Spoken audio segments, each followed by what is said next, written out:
Welcome back to the Bitcoin Brothers Australia podcast. We are episode 13, and we have a very, very special guest today. This is a man named Dennis Porter. He is a prominent Bitcoin advocate. He is CEO of the Satoshi Action Fund. I believe he's been in Bitcoin full time for a few years now, and he was recently a very, very significant reason while we had the first US state in New Hampshire.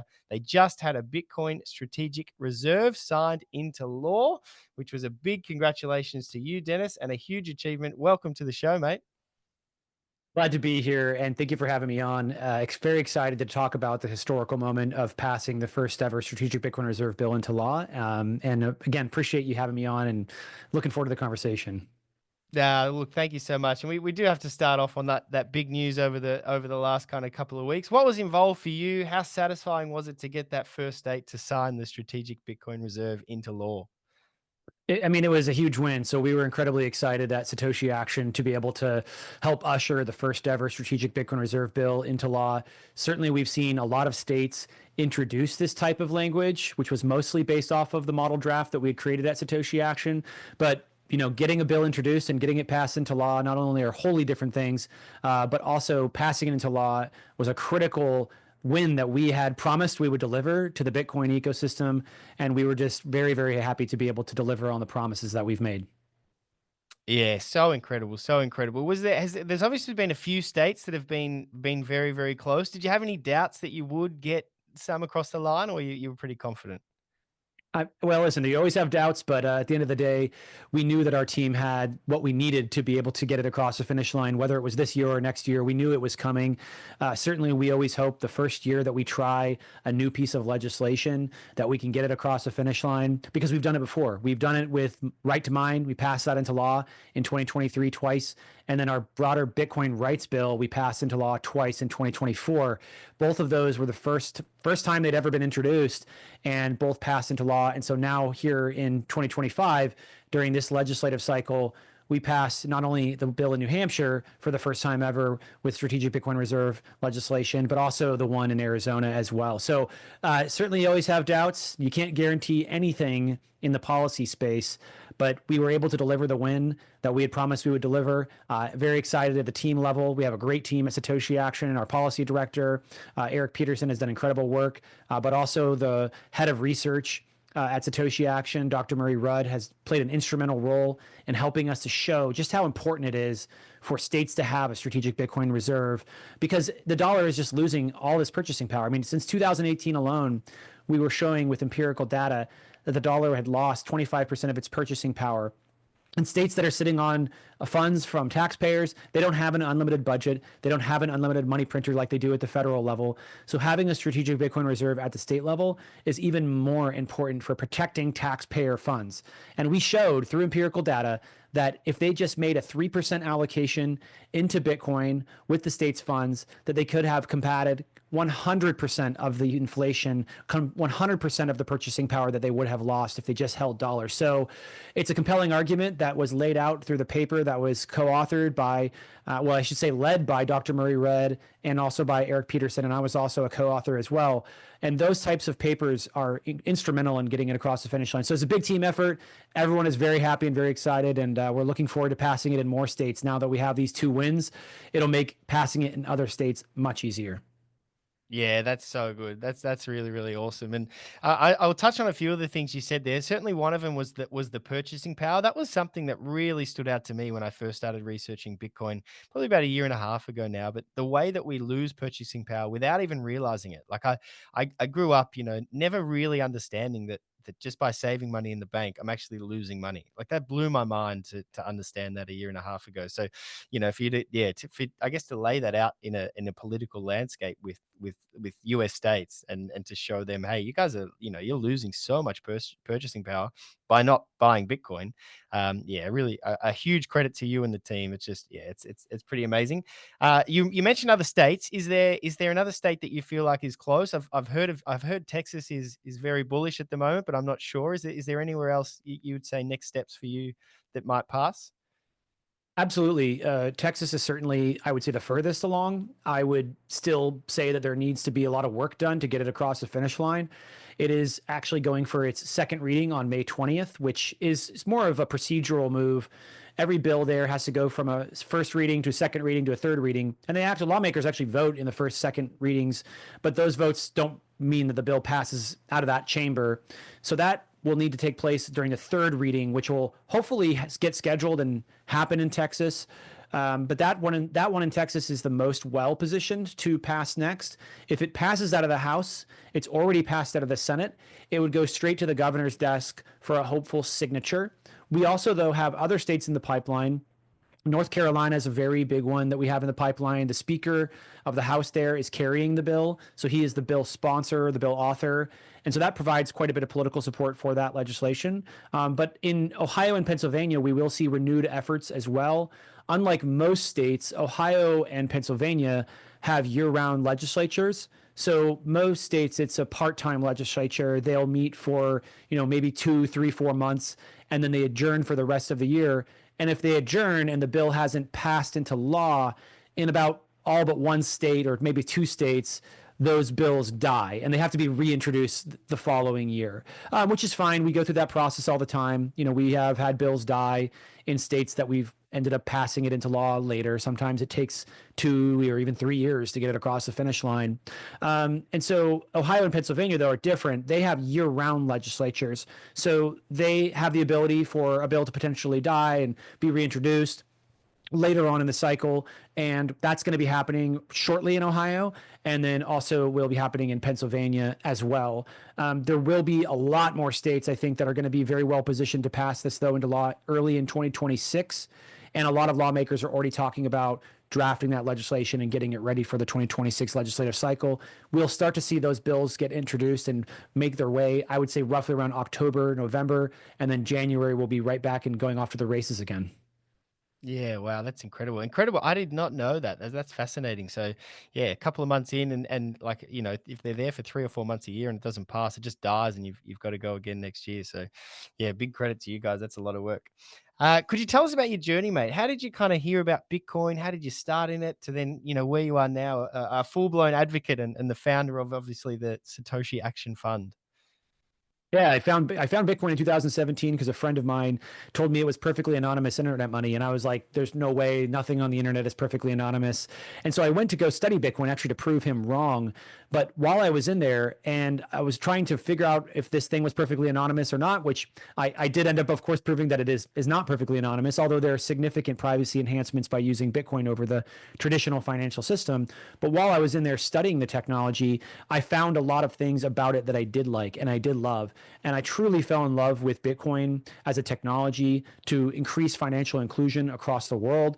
There are currently over 2 billion people on this planet who are either underbanked or unbanked completely, who do not have access to the financial system, who are not able to participate in the global economy.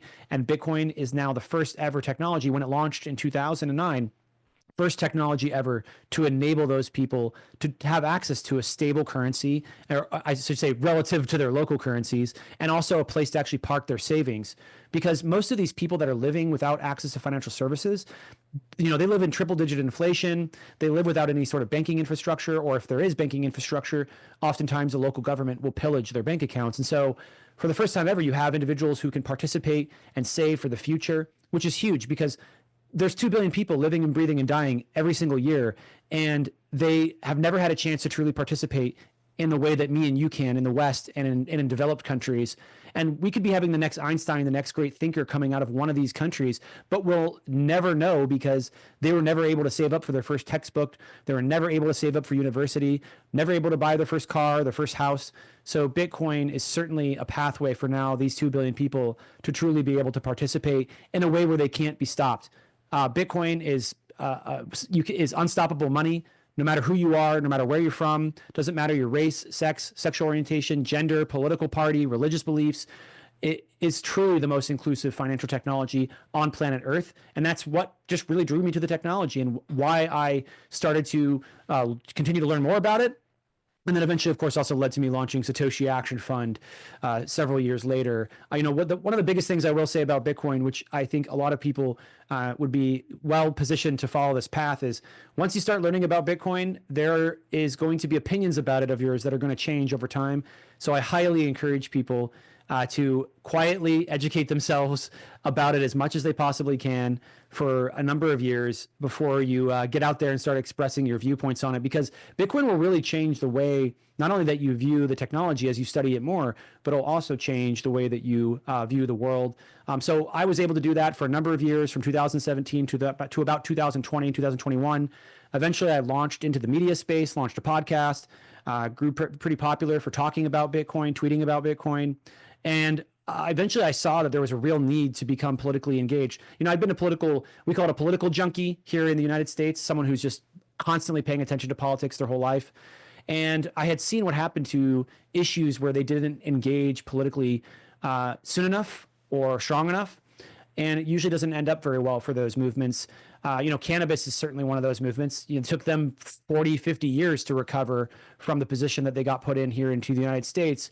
But eventually they decided to get super active, and they went to the states and they passed legislation in about 75% of the states to legalize cannabis. And now we see federal movements underway to potentially move cannabis down the schedule to separate it from some of the other hard substances we see out there. But they waited a very long time to do that and to engage at the state level. We at Satoshi Action, we didn't want to wait at all. We wanted to go on offense right away for Bitcoin and start passing pro-Bitcoin legislation and get off defense. A lot of people in the space were just constantly playing defense, constantly trying to stop bad bills, but we weren't seeing a lot of good bills being introduced and passed at the state level. That's what our strategy is all about, is securing real wins for Bitcoin, not just trying to stop bad legislation from passing into law, but crafting good legislation that'll enable our country to be a leader on the technology for generations to come. That strategy has paid off very well. We have passed law in 8 states, 9 different times. And we've been a leader on passing Bitcoin rights and strategic Bitcoin reserve legislation multiple times. And we're proud to say that we're the first organization in history to pass strategic Bitcoin reserve legislation into law in the state of New Hampshire. And then we turned around and we helped get it across the finish line in Arizona as well, which I think is probably just as big a win, considering that in New Hampshire, you have Republican lawmakers and a Republican governor. But in Arizona, you had Republican lawmakers in the House and the Senate, and you have a Democrat governor. Typically, when you see really innovative policy, it doesn't even need to be just Bitcoin. But when you see really innovative policy come from one side of the aisle, and then it gets to the governor's desk, there's a really high chance that it can be vetoed. But in this case, we were able to work with Representative Weniger, who did an incredible job building the political support necessary and the design of the bill necessary to get it across the finish line. And we did see Governor Hobbs, who is a Democrat, sign strategic Bitcoin reserve legislation into law, which now makes strategic Bitcoin reserve legislation a truly bipartisan effort and a bipartisan movement. Yeah, that's incredible, and it's an awesome journey, and yeah, again, a really big congratulations, obviously, for those 2 states so far. That's yeah, it's quite a journey that you've been on, and fighting the good fight for Bitcoin, which is so cool to see. Just going back a little bit, so with your journey, did you ever have like an aha moment, if you like? Like I've spoken about on this show, for me, I guess I spoke about the purchasing power. I spoke about, when I realized I never learned that money was backed by gold. Like I never knew that growing up in high school, in university, doing some business subjects. Like, so some of those things that I learned then, it was like, oh, whoa, money used to be hard money. It used to be backed by gold. And it was like, oh, our purchasing power didn't just used to be destroyed. And then I read the Bitcoin Standard, and it was kind of like those things were like my, oh, wow, like Bitcoin is something that I need to know about. I need to invest in. I want to be a part of. Did you have that moment for you when you first started looking into it? Did you ever have like an aha moment? Like, yeah, wow. It was, yeah, absolutely. I mean, it probably had multiple aha moments, but the first one was absolutely the ability for people to participate no matter where they were in the world, and not just participate in buying and holding Bitcoin, but also participate in the governance of Bitcoin. Bitcoin is a bottom-up technology that allows users all across the world to run a node in their home for as little as $100, and you can be a part of what pathway you want to take on Bitcoin. You can be a part of the governance of Bitcoin. And that is a really just foundational change. That is a step change in the way that we view money. Typically over the last, our entire lifetimes and further, governments have wholly controlled the issuance of money. And now we have a money that is very much a bottom up user focused money.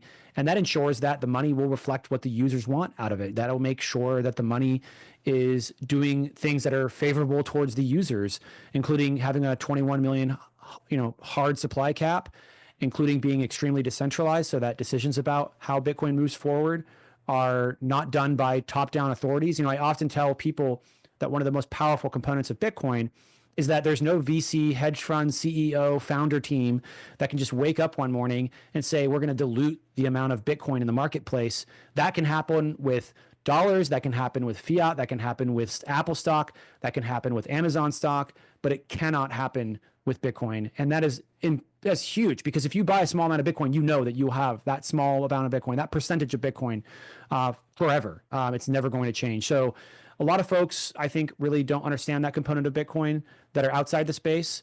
And it is one that I think is really important to help folks, especially on the left, understand that Bitcoin is truly this bottom-up technology that allows users from all over the world to participate and do so in a way that ensures that their asset and their time and value that they've stored in Bitcoin will be there for generations to come.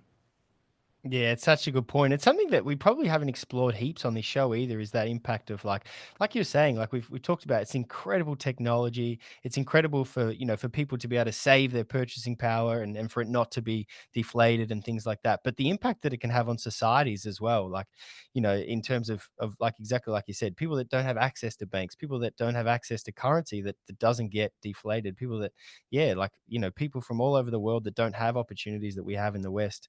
Incredible, yeah, to think about it from that point of view as well. So, yeah, that's awesome. One of the things that I guess the goal of this show is when we started, we wanted to orange pill like friends and family, and we've been able to do that with quite a few people. We've had heaps of people reaching out asking us to help them and kind of get started in Bitcoin, and they've been orange pilled, if you like. I was thinking about this. I was like, how would you're obviously much more knowledgeable and much more of an expert, whereas I'm just someone who's learning. But if I was like, for me, if I was to convince my grandma and I was like, hey, I want to help you to buy Bitcoin, you should buy Bitcoin. What would be a message to her? Like, why would people that don't understand it, why should they be involved in Bitcoin?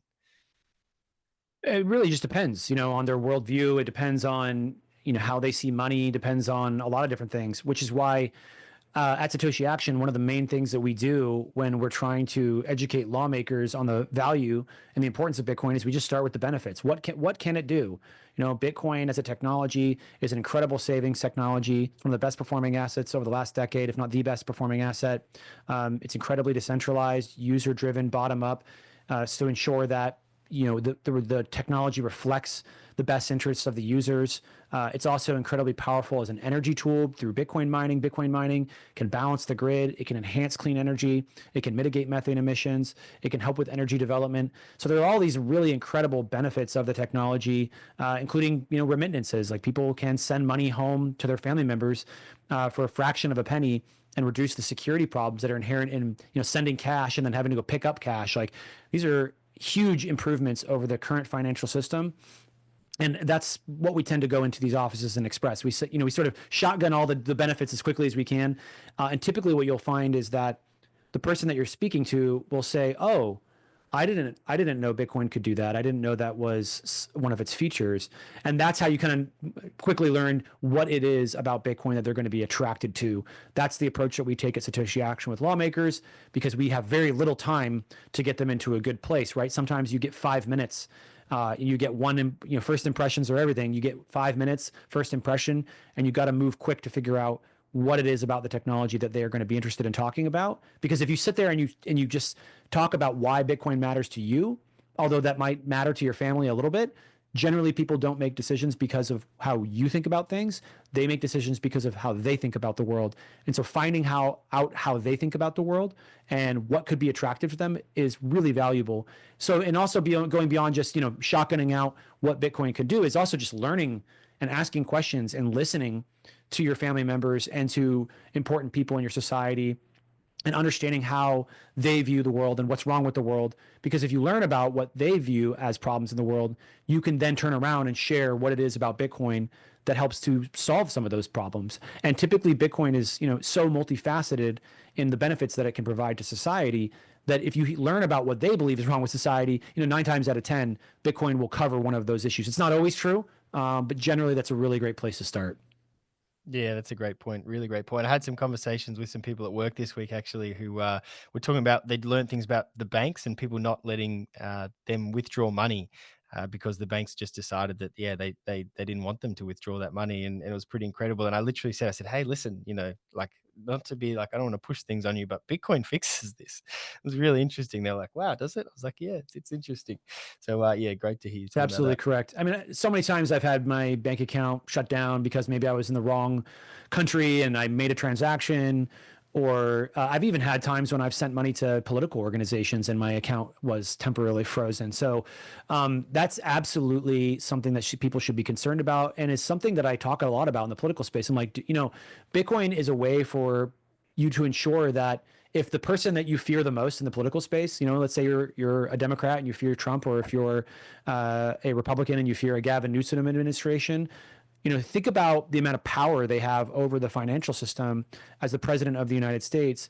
And if they wake up one day and they say, we don't want to let, conservatives operate, or we don't want to let liberals operate, or those on the left or those on the right, like they could make life very difficult for people in the opposite end of the spectrum on the, when it comes to politics.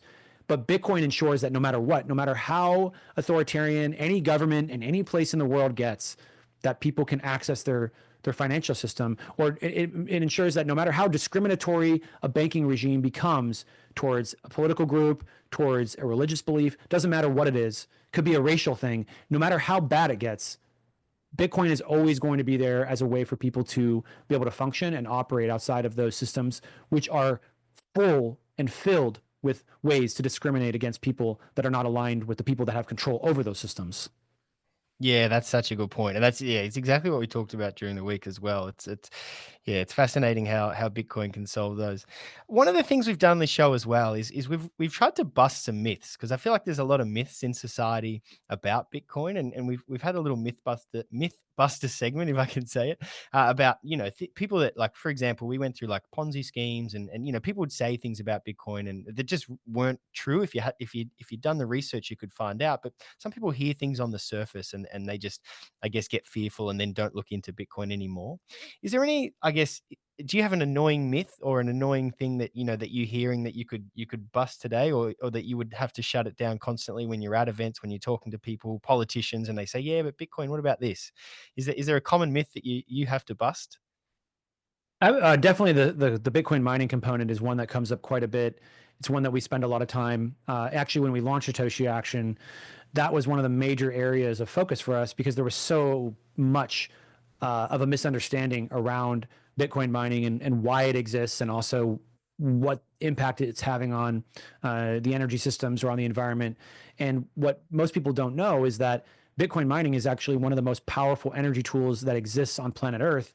And when people hear me say that, they're like, that doesn't make any sense. Like, how could this possibly be an energy tool? And well, the interesting thing about Bitcoin mining is it's so different than all the other types of traditional data centers that exist in the world. It's different than AI. It's different than Amazon data centers. It's different than Google data centers. The way that it's different is that, unlike traditional data centers, it's only doing one thing all the time, everywhere in the world at the exact same time. Traditional data centers like Amazon, AI, Google, they're trying to do a million different things for you. They're trying to do your search queries. They're trying to help support this call virtually on Zoom. They are trying to help deliver your groceries to you. They're trying to get you your ride via Uber. So there's a million different things that you can do on the internet, and these data centers are supporting that. And in order to support those services, they have to be on all the time. In fact, traditional data centers, it's called five nines. They want to be up 99.999% of the time. Well, with Bitcoin mining, you don't have to be up 99.999% of the time, because everywhere across the planet Earth, all the Bitcoin miners simultaneously are doing the same job. And their job is to process transactions and to help secure the Bitcoin network, to make sure it can't be attacked or hacked. And if you have, a region of Bitcoin miners go down temporarily, or for a long time even, Bitcoin will continue to function. It doesn't stop functioning because, let's say, all the miners in Texas go down. And we know this to be true because it's actually happened. In the state of Texas, there was a huge amount of winter storms that were coming through back to back. We had Winter Storm Uri and then Winter Storm Elliott. Winter Storm Uri happened before there was a lot of Bitcoin mining integration. It pummeled the grid, it brought it to its knees, and over 700 people died, billions of dollars of damages because of that winter storm. When winter storms come, everybody's turning their heat up, everybody's increasing their electricity usage, but when the winter storm hits, simultaneously, you see electrical infrastructure going down. Well, that mismatch of supply and demand causes grids to collapse. If you don't have enough supply and there's a lot of demand, it's very, very common and very easy for your grid to collapse. Well, transport about a year forward, we saw a huge amount of Bitcoin mining adoption in the state of Texas. A massive amount of Bitcoin mining came into the state and started to plug into a lot of their pre-existing grid balancing programs. And when they plugged into those programs, the grid itself actually recognized them in a report. And it said, okay, we got about 1,700 megawatts, which is 1.7 gigawatts of power that has signed up for these programs. Well, just a little bit later, it was like 2 months later after they put out this report, another winter storm hit, Winter Storm Elliott. It was very similar in shape and size and strength to Winter Storm Uri. And people were worrying, like, are we going to go through this again? Are people going to die again? Is our grid going to collapse again? And it went through a very difficult time, but they had a lot of new tools in their toolbox. And one of the tools that they had in their toolbox that was different from the previous storm was Bitcoin mining. The Bitcoin miners were there, ready and willing to shut down their consumption of energy and make that power available for other people to use. So they shut down and provided roughly 1,700 megawatts of power to the grid, which is an incredible amount of power, especially in the middle of a winter storm. To put it in context for people, 1,700 megawatts of power is enough energy to heat 1.7 million small homes. It's enough power to energize over 300 large hospitals. So while everybody else is scampering, trying to stay alive, trying to stay warm, trying to keep the infrastructure up, trying to make sure the grid doesn't collapse again, the Bitcoin miners were there as the first line of defense to be able to provide the power back to the grid and ensure that the grid continued to operate and ensure that people continue to keep their homes warm. And during that winter storm, there was not a single death that was accredited to any of the power shutdowns that they did have, because there was certainly a little bit of disturbance, but not nearly to the scope of Winter Storm Uri, the previous storm. But there was not a single death accredited to that, any of the shutdowns that did take place, or to the storm in general at all, other than people sort of being outside on the street, living homeless, that unfortunately had lost their life due to that storm. So it's easy to say here in this example that not only did Bitcoin mining provide an incredible resource to the grid in its greatest time of need, it probably also lent the ability for some lives to be saved in the process. And this is all possible because Bitcoin mining is a very, very, very powerful, very useful resource to grid operators. And that's just one of its benefits. There's the ability for Bitcoin mining to help with green energy, like wind and solar. There's the ability for Bitcoin mining to mitigate methane emissions. There's all these huge benefits that Bitcoin mining can provide to our energy systems and even to our environment. And people will hear, oh, Bitcoin mining is bad because it uses a lot of energy. Yeah. It's actually, in fact, one of the most powerful energy tools on planet Earth. And that is typically where we see the biggest light bulb switch go off for folks, because they hear it's bad, uses all this energy, because we've been trained, everybody in the world has been trained to think energy consumption in and of itself is bad. And that if they don't think Bitcoin has value, then they're like, well, then why are we doing all this Bitcoin mining? But even if you don't like Bitcoin as a technology, you don't like the actual asset, Bitcoin mining is incredibly powerful. And just to go on to one other one, because we can talk about energy in a few different ways, where it's good for clean energy, but the environment one I think is most interesting, because people are like, well, how could it possibly be good for the environment? There's no way. It's using energy. Well, it really matters where that energy comes from. And in the case of abandoned oil and gas wells, or even oil and gas operations, when they dig for oil, they have this thing called associated gas. Most people know of it as natural gas. There's another term for it. It's called methane. Methane gas is 80 times worse for the atmosphere for warming than carbon dioxide. We often hear a lot about carbon dioxide being bad for warming. Methane is 80 times more potent of a warming gas than it is to carbon dioxide. And so if you remove methane from the atmosphere, you're having a very, very positive impact on the environment. So anybody that cares about the environment, anybody that cares specifically about emissions or the planet getting warmer, they should care a lot, and a lot of them do care a lot about reducing methane emissions. So what you can do with Bitcoin mining is very interesting. You go right to where these wells are at, and they're either venting or flaring the methane, and you plug in a generator, like a literal, it looks like a giant car engine, and you set it there, and you use the methane, which is a combustible gas. It's actually, you can light it on fire, and you use it as a fuel source for that generator, for that big engine. And then you generate electricity from that big engine and you use it to power your Bitcoin mining operation. But none of that's possible. That's not possible without the Bitcoin mining, because what do you know, if you're in the middle of nowhere, which is oftentimes where these landfills or abandoned oil and gas wells or anything that produces methane, they're very far away from city centers, oftentimes, especially oil and gas. There's nowhere to sell the power. So you can't just like have a generator running and not have a way to sell the power. That it'll economically collapse on itself. So by having the Bitcoin mining paired with the generator, paired with the electrical generation, you have created a way to economically like make money off of mitigating methane emissions.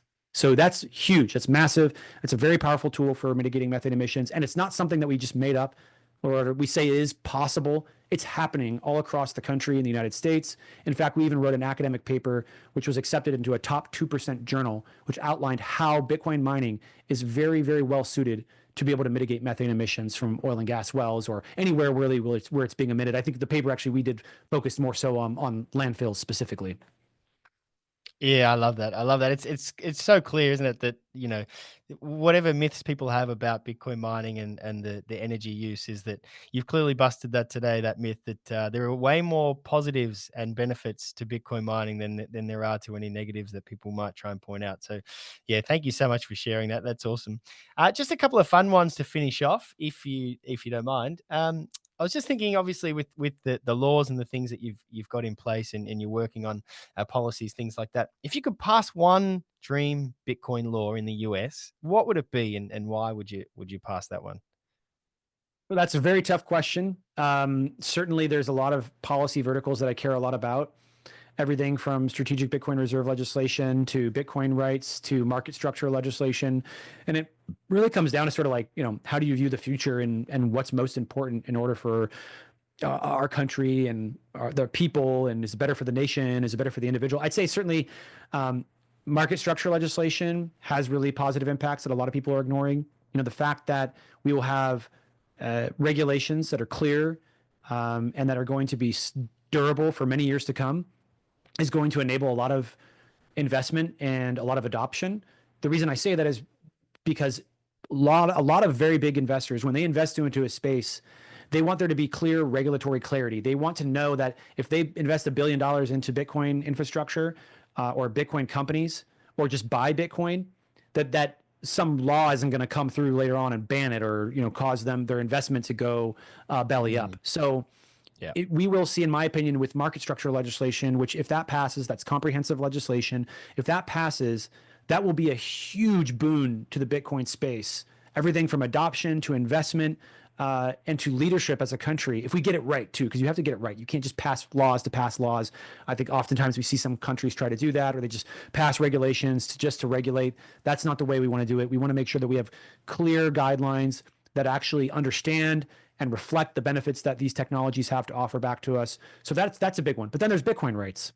Bitcoin rights, protecting the ability for people to have direct access to the technology, really important for users, really important for making sure that we actually get to receive the benefits that Bitcoin has to offer. If you can't directly interact with Bitcoin, like you can't hold it yourself, or you can't mine it, or you can't run your own node, then you're just back into the traditional system. So all those benefits that people would be able to experience, everything from a highly durable savings technology to peer-to-peer transactions to the ability to participate in the governance, that could all be wiped away if we're not actually allowed to engage with the technology. So Bitcoin rights or digital asset rights are super important for the users.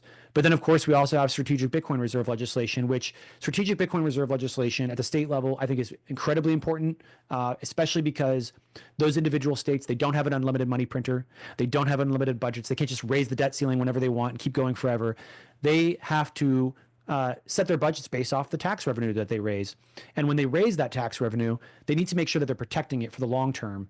And one of the best ways that they can do that is by passing strategic Bitcoin reserve legislation, because over the last 8 years, the dollar has lost 25% of its purchasing power. So if you're sitting on money at the state level, you're sitting on cash, taxpayer money, and you're not doing anything with it, it lost 25% of its purchasing power. You're doing a disservice to the taxpayers. And what we did is we did a whole paper on this, academic paper outlining how just a 3% allocation enough to combat 100% of that loss of purchasing power. So a very small amount. Obviously me and you, we probably have a little bit more than 3% of Bitcoin allocation, but a state only needs to make a 3% allocation and you could have combated 100% of the loss of purchasing power and protected taxpayer money. That's huge. That's massive. There are states all across this country that are having budget shortfalls right now because of the loss of purchasing power. Or there are states that did a really good job with their finances. They saved a lot of money and they're seeing it eroded away right in front of their eyes after they did such a great job of protecting and growing the taxpayers' money. They need to be able to pass a strategic Bitcoin reserve bill into law so that their treasurers can buy just a little bit. That's all we need. We're not asking these states to YOLO into Bitcoin. We're not even telling them that they should get a 50% allocation. We're just saying what you should do is you should start just by making sure that you have enough to protect the purchasing power of the taxes that you did raise so that you can continue to pay for the services that you offer to your residents and also do it in a way where you don't have to raise taxes again on them. So hard to pick one. So I gave you all three. Certainly those are the three areas that we are the most focused on at Satoshi Action. Yeah, that's awesome. Now, thank you so much for sharing that. I have a feeling we'll see a lot more of you over the next coming years with some big policies passing as well. That's really great to hear, and certainly to your point too with the companies and the 3% with the purchasing power. I've had a few people over the last few weeks, even companies and big CEOs and things like that, talk about how it's actually become riskier not to own Bitcoin than to own it, which I think is fascinating to hear that shift as well, which we'll touch on in our news segment later on today as well. So, yeah, thank you so much, mate. That's great.